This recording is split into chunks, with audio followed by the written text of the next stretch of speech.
about time for my meeting. Yeah. It's mandatory. You have to stay. You ready? I'm How ready. you feeling? Nervous? Why do you feel nervous?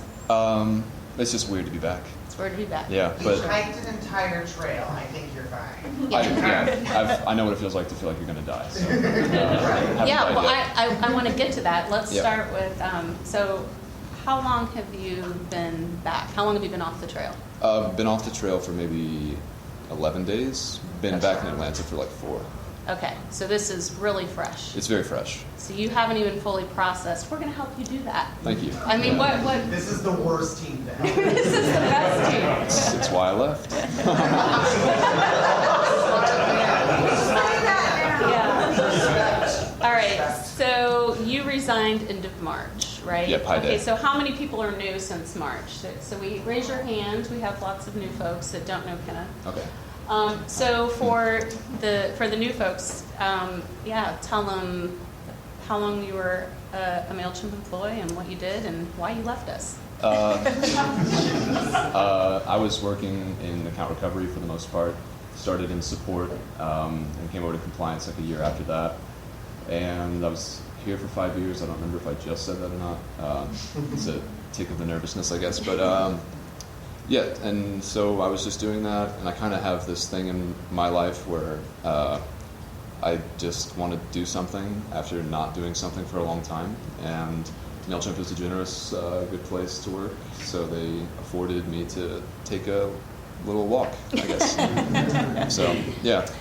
I mean, you had to resign to do it, but I was prepared to make that happen. but hopefully you want to come back, and we're going to get to that too. Okay, that's fair. Yeah.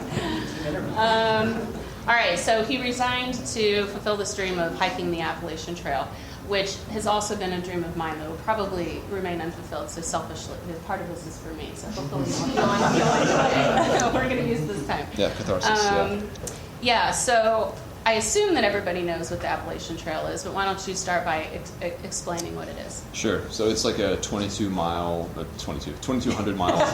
a couple zeros. Yeah. Math isn't a strong suit. But yeah, it's something that starts, depending on what direction you're traveling, in like North Georgia, and then you go 2,200 miles north to Maine, or vice versa. Kind of gets into the weeds with all those details, but basically, it's just one of the oldest like long trails in the United States, and there's a few. There's like the Appalachian Trail, the Pacific Crest Trail, and then the Continental Divide Trail. Mm-hmm. And so it's one of the what is called like the Triple Crown series of hiking. And I wasn't necessarily a hiker. I don't really still consider myself a hiker per se, but I got kind of mad at my bicycle, so I needed a break and wanted to do something because I felt like I was getting kind of stir crazy and restless. So complacency. I was just walking away from too much comfort. Yeah. So for those that don't know Kenneth, he was an avid biker before he abandoned his bike to go on the Great Walk. Yeah. All right. So the lingo is Nobo and Sobo, right? So if you start at Springer Mountain in Georgia, then you're northbound, right? Mm-hmm. And the finish point is Mount Katahdin, Maine. So yeah, we got there like August 3rd. So yeah, I guess 11 days ago. We summited and didn't really feel much at the top. It just felt like another day. And the descent was actually probably the hardest. I mean, our knees, everyone's knees, no matter how old you are or how young you might be, it was a terrible descent. So it didn't really feel like it was over until we started kind of, as a group, my group, traveling south. We went to Acadia National Park, also in Maine, and kind of zigzagged our way through some southern spots, still in Maine and kind of in Massachusetts. And I don't remember the question. Yeah, but that's when the celebration began. Yes, So yeah, that's when I started down from Summit. Yeah, it started to kick in that it was over and done. Yeah. And I have been a correspondent on another podcast that's put together by this group called The Trek. And so all the episodes of like my experience and like the similar kind of questions, like prompts that are things that people would want to know that you can kind of get insight onto while people are actually on trail. A lot of those clips are going to be coming out. And I remember being in a hotel and starting to feel the weight of returning to real life. And I made a pretty good clip for that podcast that night because I was just feeling sad. Yeah. So You'll have to send us some links so I we will. can listen to all those. For sure. Yeah. I will do that. So 2,200 miles. Yes. Not 22. Right. And generally it takes people like on average 5 to 6 months. About 165 days I think I read is the average. How many days did it take you to finish? Like 124 maybe. So you were Yeah. really... Yeah, we Oh. cranked it out.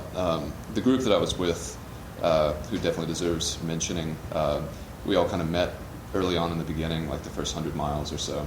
And it was a bunch of people who, I mean, I think pace is probably the biggest determiner of who you stick with. And it was a good, strong group of people, and we like really crushed miles for like about half the trail.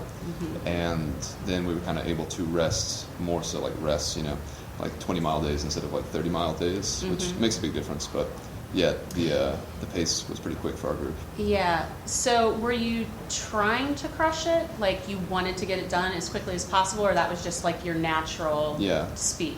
Yeah, right? So you still felt like you were taking the time that you needed to enjoy it. You just were faster than the average hiker. I like exercise, so sweating and stuff like that.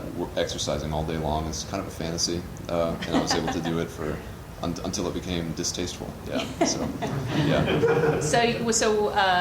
math is hard. Your average daily miles then? Yeah, based on all the days we were out there, and if you remove zeros and stuff, it was like the high teens, like 18 or 19. Yeah. But we had days as few as 4 miles, and then we had days as many as 47. Well, that brings me to another question. I wondered if you took any 0 days, as they're called, like just days where you don't hike at all. There's some contention about how many we took, because the record isn't good, but less than 10, probably 8. Okay. And what leads you to take a 0 day? Is it weather? Is it like fatigue? All of both? We would just plan for them. Okay. So certain like milestones, like getting into Damascus, Virginia, it's like the 500-mile mark, and we planned 2 zeros there, and the other zeros were kind of strategically planned so that we could stay at people's houses or do something that was sort of different than what we were. But yeah, it was never, we weren't fair weather hikers. We were out there every single day, and whatever we got, we got. Okay. And I mean, some people take a month's worth of zeros, which maybe contributes to it taking 5 or 6 months. But we were kind of all business, even when we were playing, I think. So. Yeah. So you've referenced the group a couple of times. Yeah. You started out alone. I did. Right? So how long were you hiking before you met up with your like-minded, physique? Yeah. I'd say, so I met my first hiking partner, whose name is Allie. The trail name was Forrest. We met at the 100-mile mark on top of Albert Mountain. Okay. And we hiked from that point all the way through everything. So after that, it was a guy named Pooh Bear or Brett. We met him I guess I had met him before Allie, but he joined our group in the Smokies. And then there was a guy from Quebec who was named Snowbird. And then we met a guy named Compton. And then we met a guy named Stretchman. And then there was a guy who kind of flittered in and out of our tramway named Sketty. Tramley, is that trail family? Is that a nice trail? It's a portmanteau I would have never wanted to use until actually finding a tramway that I loved. Yeah, but, that's awesome. Yeah. All right, so I think you just called everybody by their trail name. Yes.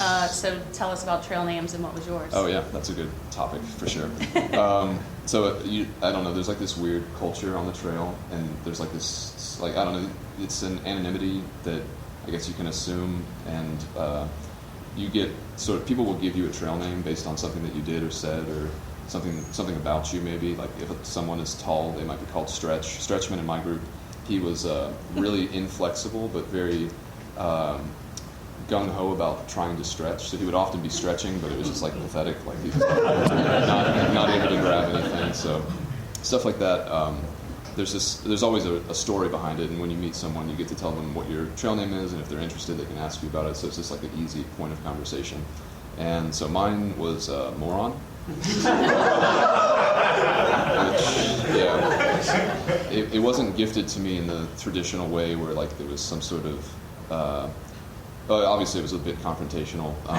This guy at the top of Georgia Hostel at like mile 70 or something he was. I wanted to walk back to the trailhead from the hostel, which was like a half mile, and he had offered me a ride back, and I declined it because I wanted to make a podcast clip, and he kind of berated me for about 20 minutes about how people like me come out there and we're morons. We think we got it all figured out. We can just do whatever we want because we've got the athletic ability, but we're like missing out on the true difficulty of the experience because like we're not losing as much by having to be out there. We just kind of get in, get our momentum going, and we just coast. And he just kept calling me a moron over and over and over again. And I didn't want anything that was like self-congratulatory or cool or sounded like a Native American kind of name, which is something that people have, like Rabbitfoot or things like that. So I also like the humbling aspect of it because I think one of my flaws is that I think I'm always right, and I'm often wrong. Unless you're doing account recovery check-ins, you're always right. Right. Well, I hope so. Yeah, I don't know if those have been reviewed since I left. But note to self: don't go back and check. Yeah. The past is the past. But yeah. So introducing myself as moron usually got a chuckle from people, which was nice. And then I either proved my trail name right or wrong. So it was a nice little challenge. Yeah. That's awesome. Mm-hmm. So I'm sure you feel like super bonded with the people that you finished with. And, absolutely. Like friends for life, and you all have the same brand of crazy. Yeah, right. Yeah, exactly. Yeah, I got my first tattoo to commemorate. I was going to ask about that. Yeah, and many more hopefully to come, I think. Okay, so what's the puzzle piece mean? So there was like a bit of a fracture in our group at maybe around the halfway point when there were three of us who wanted to kind of smell the roses a bit more, and two others who were more logistical and just like they wanted to finish, and in order to do so they made a schedule and they kept to it. Mm-hmm. And there was one night we were staying in an abandoned house, and the two guys who were more logistical had left, and we kind of broke into this house a little bit, and we were the first. It was an official water source on the Appalachian Trail, so it seemed like it was a hard thing to pass up. And Pooh Bear Brett, one of the trailing members, he was saying that, like, granted this was pretty fueled by alcohol, but our group was sort of like a puzzle, and the guys who had left were sort of the corner pieces that give it structure and like boundaries. But the beautiful part of the puzzle that everyone wants to see and contains the information, it's like the inside of the puzzle, so it's like an inside puzzle piece. Yeah, so I love something to kind of commemorate our fall from grace, I'd say. Yeah. That's awesome. Yeah, it was great. Well, you've touched on two things that I wanted to ask about. And one was like water scarcity. Like, how did you get your water, and were you ever worried that you weren't going to have enough? There was plenty. Okay. Yeah, and we had water filters, so there was really no lack of water.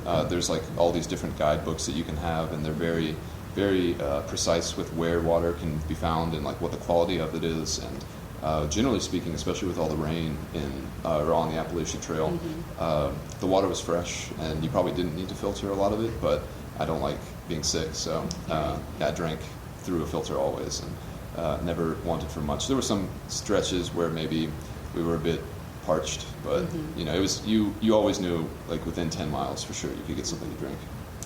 And you mentioned fueled by booze. So were you like, in addition to water, like packing some booze to drink at the? Occasionally. Yeah. It's really heavy, obviously. Right. And so a favorite phrase is you can like instantly become a pound lighter if you drink the beer that you're carrying. So if it starts to weigh on you, literally, you can lessen the load a bit. Okay. But yeah, I mean, it wasn't crazy. We never did anything that the hiker trash is like a buzzword out on the trail, and some people do just kind of have like a roving party, and it's just people taking cases of beer out because tramlines vary in size, and some of them are like 30 people large, and so those people sometimes get a little wild. But so the hiker trash is referring to the people, not the trash that they leave from the party. Oh, well, I guess both. Yeah. I mean, trash breeds trash. Yeah. It's for those who feel that they are in that lifestyle of hiker trash. It's sort of like a point of pride. Okay. Yeah, it's vagabonding, kind of thing. I might be in that group if I were to do it. I don't know. Yeah. Okay, so you talk about you can instantly be a pound lighter. So talk to us about the pack. Like, what did you bring? How much did it weigh? I didn't have a good backpack. I had one that I had gotten as a graduation present from college that was never fitted for me, and it was old, so the technology on it wasn't great. It was probably 6 or 7 years old, and it's just like a pretty basic Osprey pack, which is a pretty big brand out there. But it's kind of for, I would say, a term I learned out on the trail was NARP, which is like a non-athletic regular person. So, yeah, it's So humble. Awesome. yeah. No, yeah, I don't know the word I'm trying to say. No humorous. Yeah, thank you. NARP, hiker trash, Yeah. and getting a new identity. Yeah. It's good vocabulary words Yeah, for a yeah. quiz later for sure. Did you Yeah. regret using that pack? Do you No. wish you would have spent the money to go get fitted and it worked? I'm stubborn. That's part of thinking I'm always right. So I figured it was good enough. And when people wanted me to upgrade, or I tried not to complain about it because I didn't want them to have ammunition about why I should get a new pack. And support moron. Right, Right. exactly. So, it was sort of a point of pride for me eventually to summit with all the stuff that I started with, and I didn't change anything out. And You didn't? No. I mean, There's nothing you were like, I don't need this. Oh, well, I'm leaving that, behind. for sure, that was sort of a process Okay. of, because I saw pictures of me, like, first day, first week, and I was just looking at my pack, and it was just so terrible, the organization. And it took me a while to get, like, a system down for where everything went, and I have, like, a slight kind of OCD tendency to want to organize. And so I didn't obsess about trying to get everything perfect in the pack, but I kind of realized that getting away from that obsession to pack and just having a purely practical setup that didn't need me to constantly check it seemed to be the best. So my pack wasn't really perfect until the very end. So Well, what makes a perfect pack? What No. did you change? nothing's like dangling. Okay. That to me was like the most important part. That's probably like annoying noise Yeah, too. yeah, it just Hiking feels and hearing bad. something Yeah. clamor around. Yeah. Like I know from running, that's like a Mhm. no-no. Mhm. Like if you're in a long distance race, don't Yeah. have something on your body that's like clanging along. For sure. Drive you crazy. Yeah. Okay. But yeah, I mean, you hike your own hike is another cliche from the trail. So there's no wrong or right way. But for me, I think I was most happy probably in the last few hundred miles with how everything was set up. But it was just about the way you organized it, not Mhm. about what you had in the pack. Yeah, for sure. It was still all the stuff that you Pretty much. brought. Yeah. I Was did- there anything you didn't bring that you wish you would have, like a deck of cards or a guitar or something like for entertainment or Yeah, hose clamps. Like, not what I would have guessed? Yeah. I Tell think- us about hose clamps. So it's like a worm style drive that it's like a metal clamp and you can just fit it around anything and then cinch it up. And like I had brought zip ties and duct tape and had plenty of like rope or whatever for hanging food that was extra. But I think particularly one of my family members, like his trekking pole broke. Like I think we were in the 100-mile wilderness, and it was just very inopportune. He had just recently gotten new trekking pole bottoms or lowers, and the little tip that kind of gives you the accuracy and the ability to balance in a controlled way, the whole thing just came apart. And if I had had those hose clamps, which wasn't the first time I thought about them, could have helped him out. So yeah, that would be my recommendation to someone. So it's just a good gadget that can fix Yeah. all sorts of things. Yeah, it's like a better quality zip tie. Yeah. Did you ever have the feeling that you were totally in over your head, like you're out a few weeks and you're realizing that you don't have these clamps and that you like, yeah. No. Yeah, I mean, luckily, knock on wood for sure, every kind of big athletic endeavor I've done like that, I've completed and it's been successful. And so even without all the perfect gear, Yeah. you just knew that it was gonna. yeah. Did you ever think about quitting? No. Yeah, which is a sad thing too, because you have to, at the end. So yeah. despite the fact that never once did I want to stop, never once did I wake up and want to not hike or not want to hike. It was great the whole time. So you loved it every day. Yeah. Yeah. It was like type 2 fun in the moment, so like fun that's only fun to reflect upon. But yeah, I mean, again, exercising all day, every day, and then being with the people. I mean, that's like misery loves company. So, if you're having a moment where you're, I don't know, just being able to say stuff and people just know exactly what you mean. It's cathartic. You don't need. For me, I was able to empty out any kind of baggage that I might have accumulated emotionally or physically throughout the day just because of the people that I was around. So, Did you meet up with anybody that just said I'm done and didn't finish? Yeah, quite a few. One was in our group. the guy from Quebec, Snowbird. What happened to Snowbird? He left our group because he wanted to go farther and faster every day because he was trying to meet his girlfriend at a certain time period. And so I think he burnt himself out because he was by himself after being with us for hundreds of miles. And he was very weird. Like the language barrier there, like didn't help for him to be, I mean, he was just, he was a joy to be around. But like, he was just so funny. We called him Dad a lot because he was just like very tall, and so he would tell us things and look down at us, you know. So, well, what constitutes weird when you're hiking the AT? I mean, he was from everybody's a little weird. Right? Yeah, that's true. He was from a rural part of Quebec, so he was sort of like, not to offend anyone who might be from Alabama, but he was sort of like someone from Alabama, like who has like a really like southern kind of farmer boy. Yeah. Yeah. So he was just like a country boy. He's very good-natured, good-hearted, Yeah. but you know his English wasn't limited. But the things that he would say were just like so direct and so like jagged with like he just didn't know how to communicate very well in English, and it was hilarious. I mean, So, but he ultimately didn't finish. he didn't finish. So, do you got think off track. that's like separating himself from the group, or I can't help trying to but go think. too fast, or a Yeah. combination of both? I think that if he had stayed with the group, we could have talked it out. In the limited words we could share together. But yeah, I think he had every intention to finish, and then walking away. The group that we had was just so good. You know, I don't pray to God, but I did ask that I don't have to leave this group for any reason that would create a barrier that I wouldn't be able to get back to them, you know. So I think being with a group for something like that, like, you know, that's the reason why it was never a bad day for me, I think. When you started out, were you hoping to meet up with a group, or did you anticipate doing it on your own? I think I anticipated doing it on my own and just socializing with people at shelters, which was my experience when I did the trail last year with a friend, just for a week. Like, I kind of found that as you bounce around to different shelters, you get to experience all these different people at each one, and that was enough to kind of fill up your social cup, for me anyway. And you could be whoever you wanted at each shelter, which was kind of fun, because you could be really weird or really reserved, or, you know, you could help with the fire and be a hero that night or something. But yeah. Were you ever concerned about danger on the trail? I mean, while you were hiking, there was a murder that happened Right. in Virginia, Right. Which I was happy when they made the name of that hiker public and knew it wasn't you. Right. Did that news travel? I mean, because you guys had you had cell phones. You're not Yeah. like completely disconnected. You're Yeah. in towns every so many miles, Yeah, right? for sure. Yeah, I mean, I never felt any danger. We weren't ever around that guy. The Sovereign is that's the guy's name. Who I don't remember his real name, but that was his hiker name, the murderer. And Jordan something. that sounds right. Yeah. Yeah, he looked like a Jordan.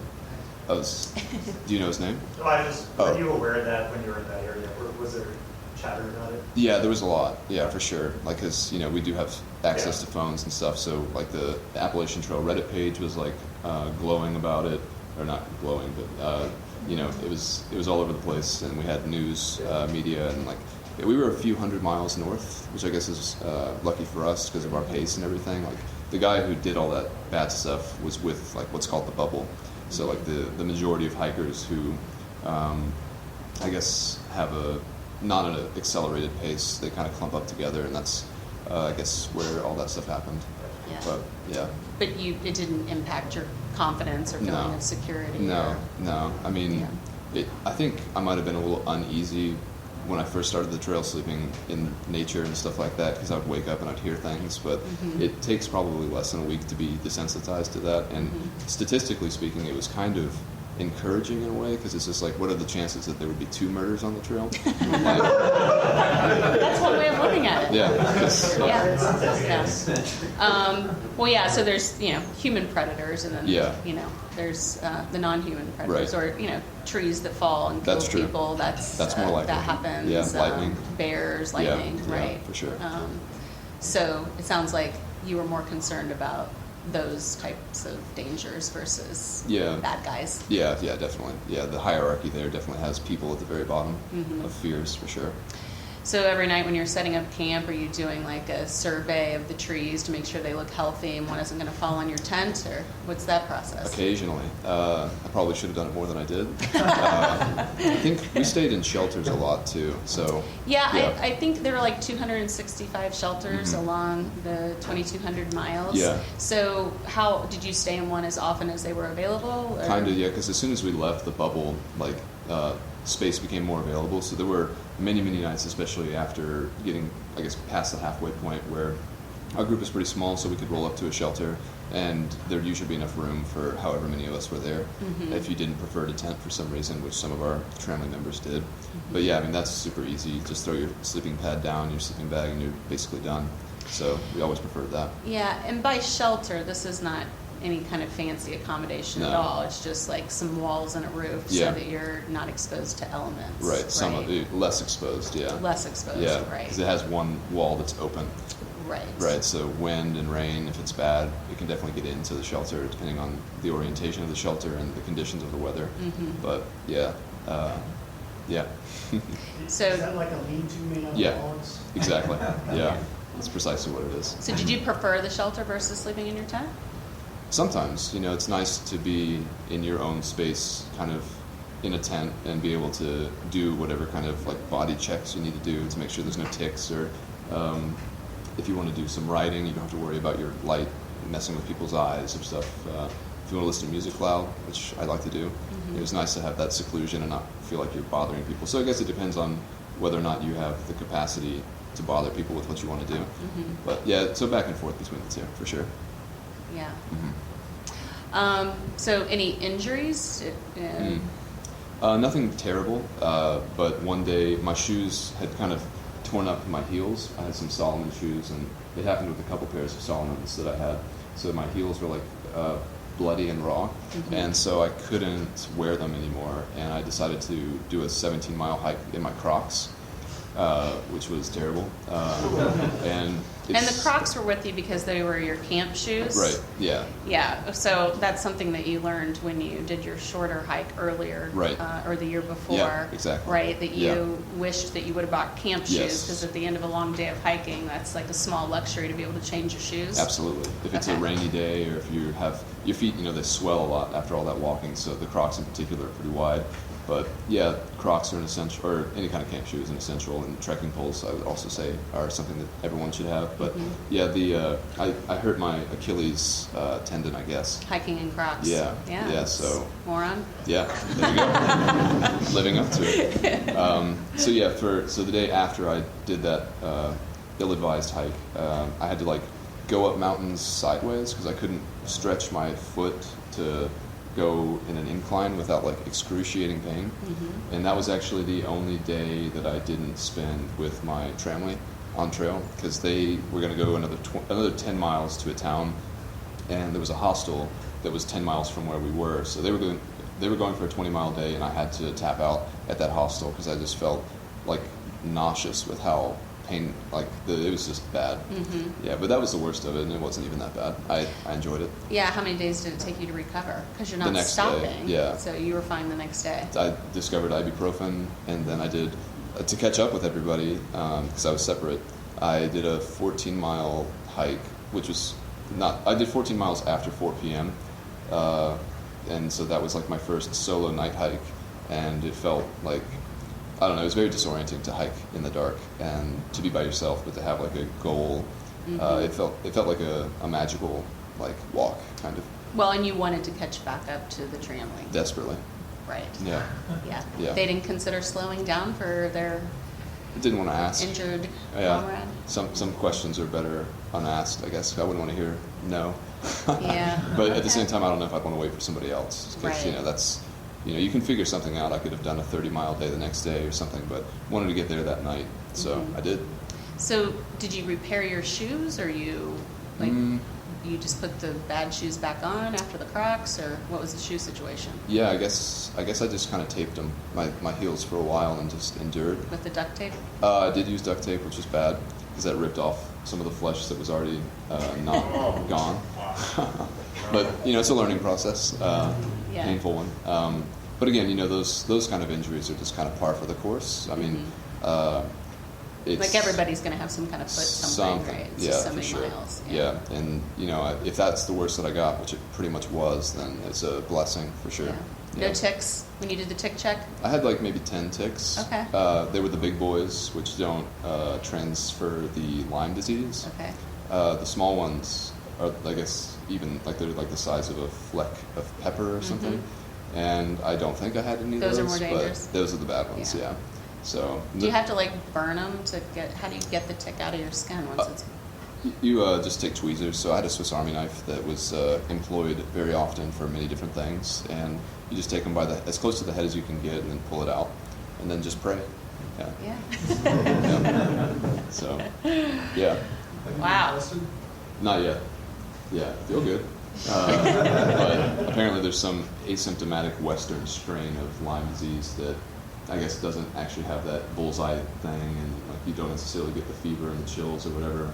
And so I probably should get tested, but I have no health insurance anymore, so I've got Yeah, less. but you could real soon. We'll get to that. Okay. All right. So, tell me what you ate. Like, what I hear that that's one of the hardest things if you like food and you're a foodie is Yeah. just the same thing. And I'm not a foodie, and people here can actually speak to how often I can eat the same thing over and over again. The same disgusting foul thing. Yeah, Okay. exactly. So I think that wasn't too hard for me. I ended up kind of getting to where I would just eat peanut butter and jelly sandwiches for dinner, and then have like chips or something that was salty and fatty, and lots of snacks. Trying to stay somewhat healthy, but then it's hard to pass up like these honey buns that became sort of a staple for our group, which had like 710 calories in them. Yeah, it's pretty.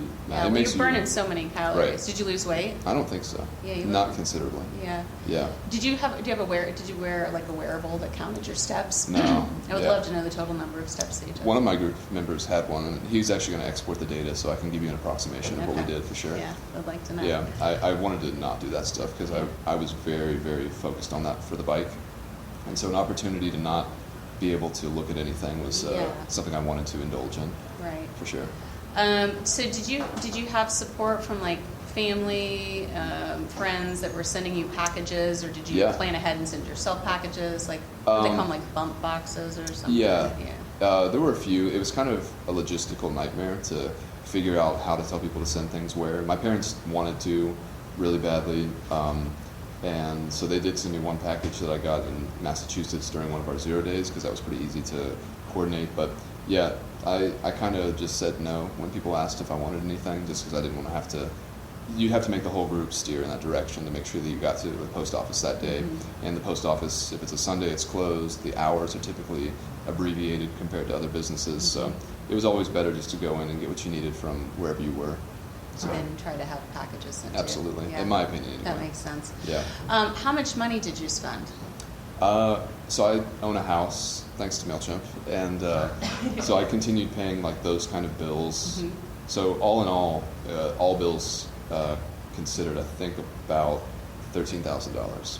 And how much of that was just life on the trail? Like how much do you need just for the hike? Maybe like $5,000 to $8,000. Yeah, because I had read that like people say $1,000 a month, and if the average person, it's going to take 5 or 6 months, and that's just spent on when you hit the towns, like Yeah. going into the town and buying supplies and stuff Yeah, like that. beer, jewel pods, the essentials basically.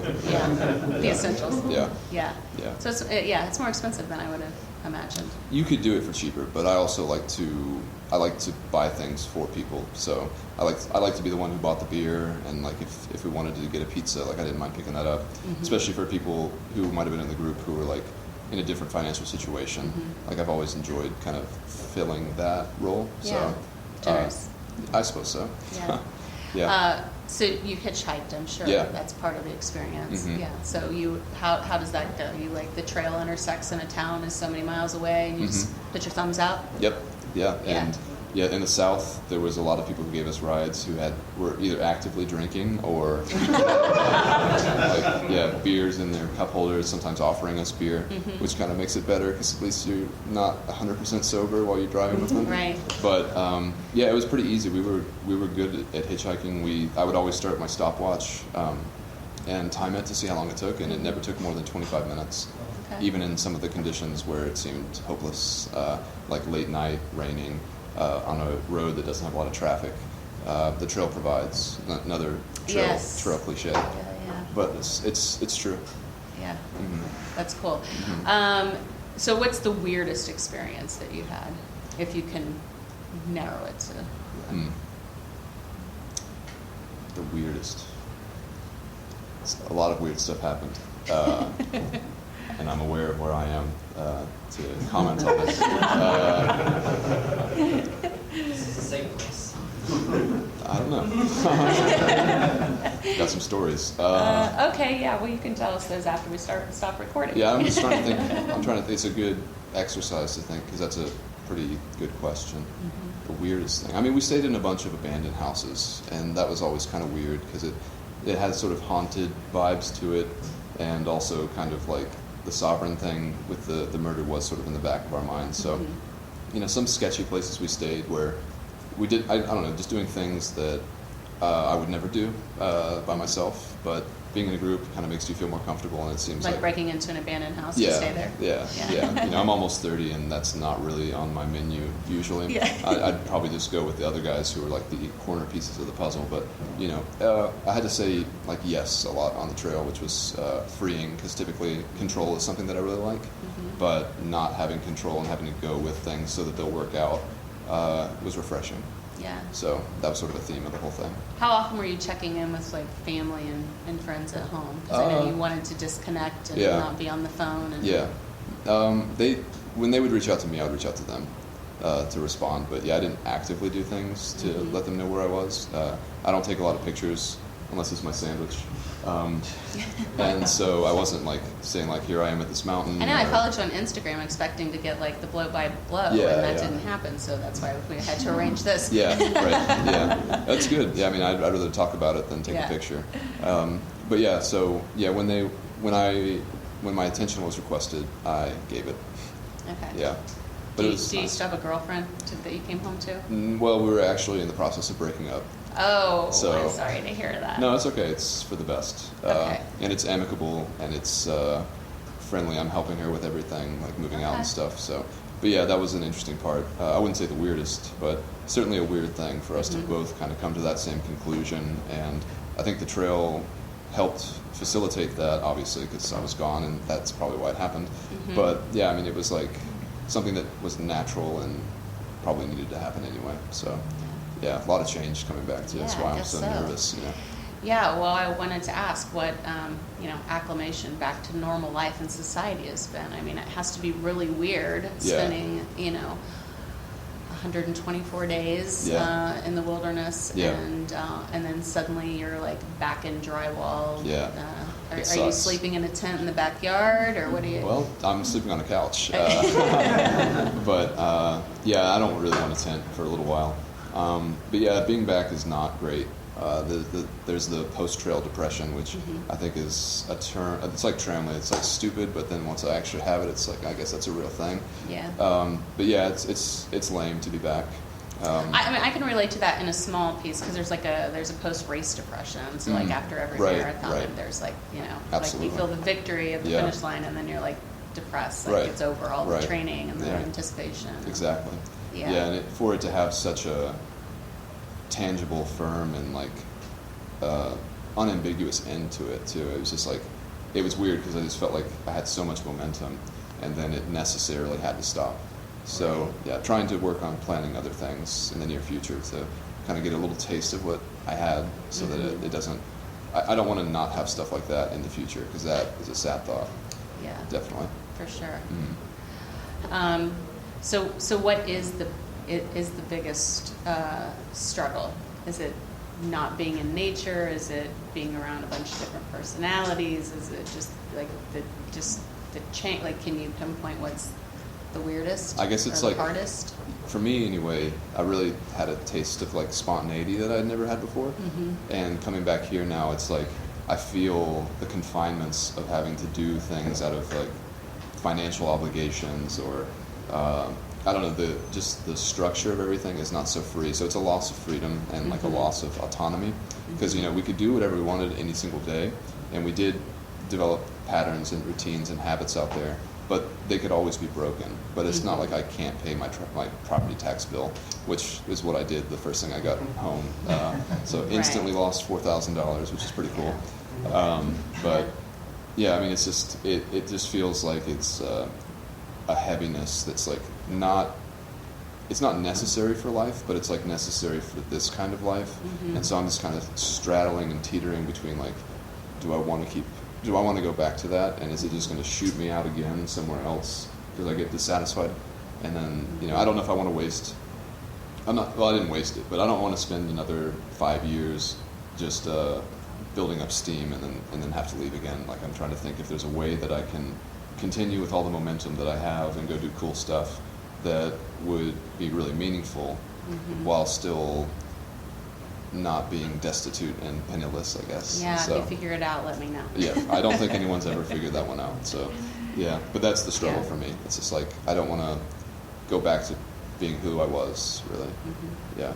Yeah. Being around all the non-athletic losers again. Well, What is it called? NARPs, yeah. Arts. People are good, though. Yeah. All right. Last question. Oh, wow. What do you? And then I'm going to let these Oh, guys yeah. ask you some questions if Sure. we haven't covered it. Yeah, So, what has been the most meaningful thing that you've learned about yourself as a result of this experience? That not having to control everything feels better. Like, I don't think I was I wouldn't say I was ever anxious or depressed, but I think all people have versions of that. And, you know, it's sort of like a knot that sort of tightens itself. Like, the more you want control, the more you feel like you have it, the harder it is when you see things that contradict that. And so I would feel anxious sometimes about that. But being with a group, especially where it's like, I can't always do what I want to do because it's for the good of the group or anything like that. I guess I'm shocked at how much being okay with letting things be and just kind of flowing with it is actually something that I like. Yeah, and I would have not thought that was true, which is kind of why I wanted to hike solo, because I could still hold on to that control in a way, even though I still felt the freedom. But I don't know, the whole process of it was just like, you just have to say yes, to everything, pretty much. The trail provides both, intangible and intangibles, right? Absolutely. Yeah. That's awesome. Yeah. Well, thank you for sharing your experience. I'm happy to. You guys have questions? Mikey. So, the Jewel Time. Yeah. Was that, no, seriously, was that like a performance enhancing, helping you go, like the stimulant aspect, or no? I wish. Yeah, no, it actually makes me stumble and I feel like I'm going to die mostly. But I feel at peace with it, you know? Like, Hey, look, I'm like, hi. nicotine addictions stay with you, so it's always a reminder of your... Yeah. No, I would think that I kind of thought it might be like that because like caffeine is also a stimulant, but yeah, I mean, it was more so something to do a lot on the trail at any break, and so just like a quick little like change of consciousness. You climb the mountain, have a jewel, you know? Right. It's like just a nice little thing. Is it a euphemism for something else, or is it actually Oh, should I show what it is? Okay. So it's just like, It's an e-cigarette, right? Yeah. Yeah. But yeah, it was a big player on the trail. It sounds like a slogan. You climb the mountain, have a jewel. That's my life. That's words to live by for me. Yeah. For sure. You can convince everybody that vaping will let you climb mountains. Yeah. Yeah, you'll finish You want to faster. be a non-athletic loser. Yeah, absolutely. Yeah. NARP's don't. But you weren't a smoker, so you're just doing... Yeah, I don't really consider myself a smoker now, but maybe that's what a smoker would say. Okay. I was actually at a vape cafe before I came here on Ponce, so yeah, I don't know. It's very addictive, you know. I think. Yeah.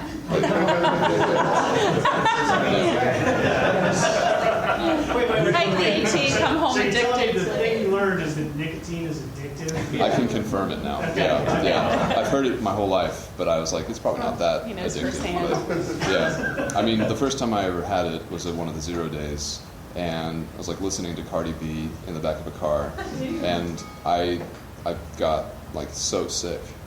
But the thing that I wanted most after the sickness passed was, more jewels. So. It's insane. Can't explain it. That is hilarious. hilarious. It is hilarious. It's Yeah. dumb. It's stupid. Yeah. Yeah. All right. Is that a thing that a lot of trail people do, or is this just you? I mean, because I had to have like a devoted charger for it. Like, it's definitely not something you see very often. But it was in my fanny pack all the time, and like I joked that I was like the pod father for the car generation. Like, yeah, it's definitely not common, for sure. But yeah, any Juul related questions, I'm happy to. I got more.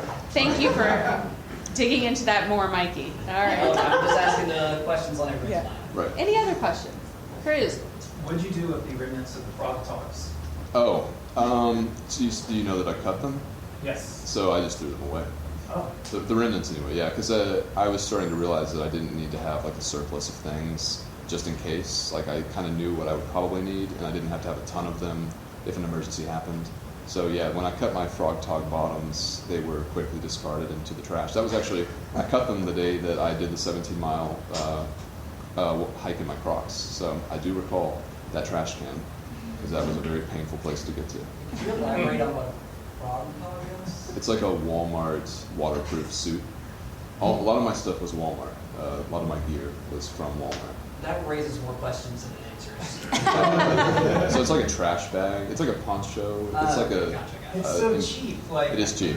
I couldn't see something like that holding up, but he was so convinced. He's like, "This is gonna get me through." Like, It did. And Yeah. he's always like duct taped it anytime there was any sort of like problem with Yeah. it. Small. Yeah. Duct tape and frog togs go together quite well. Yeah, for sure. But yeah, I forgot. Yeah, you were getting that winter jacket or something for like a ski trip. Yeah, frog togs are where it's at. No, it's not. Yeah, that's fair. Yeah, it's certainly a valid point.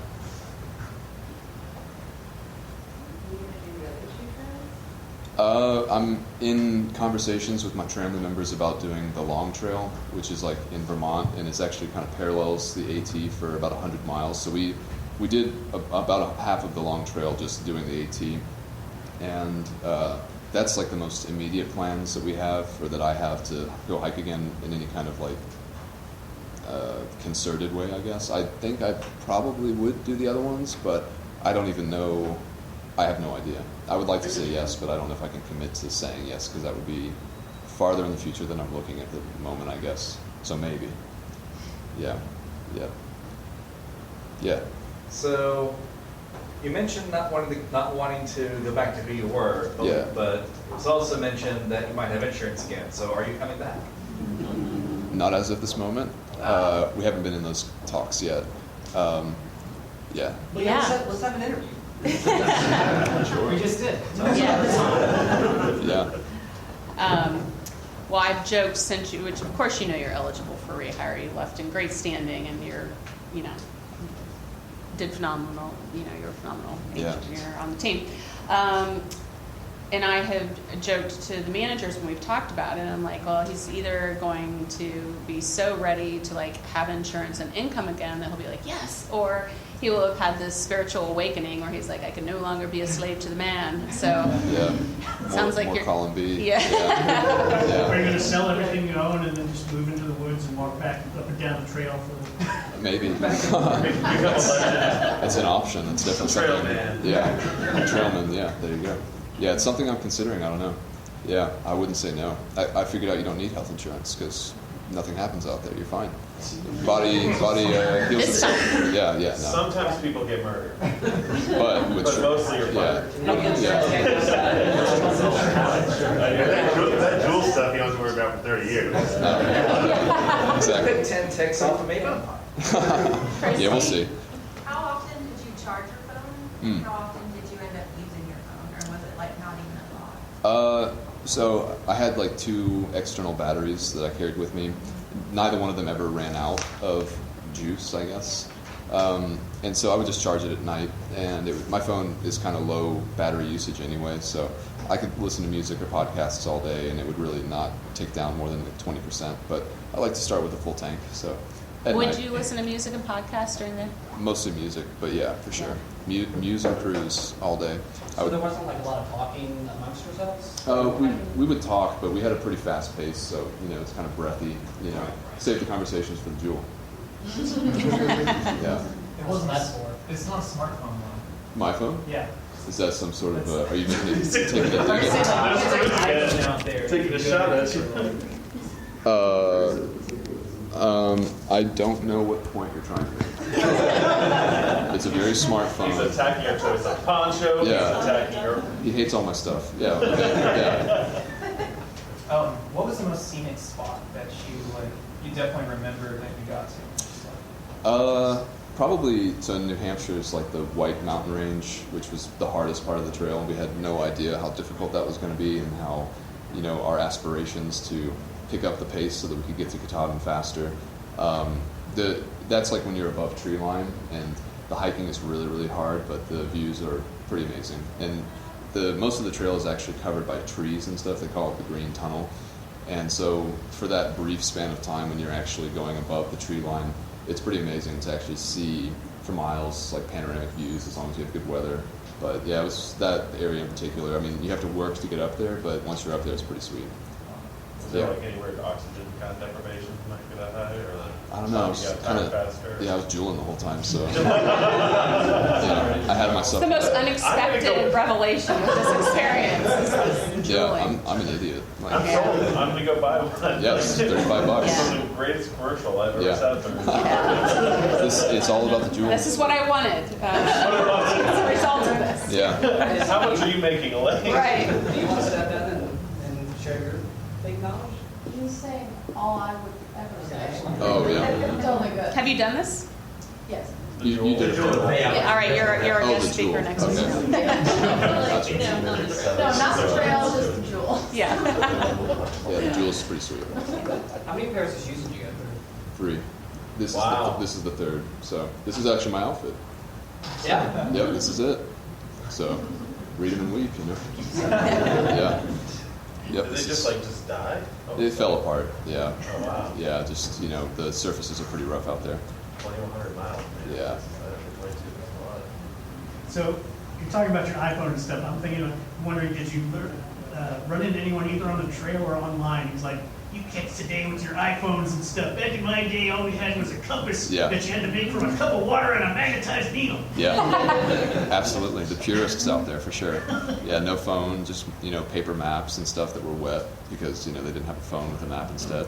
But yeah, there's all types of people. It's like 4,000 people try it every year or so, and yeah, I mean, from murderers to nice people who just want a jewel.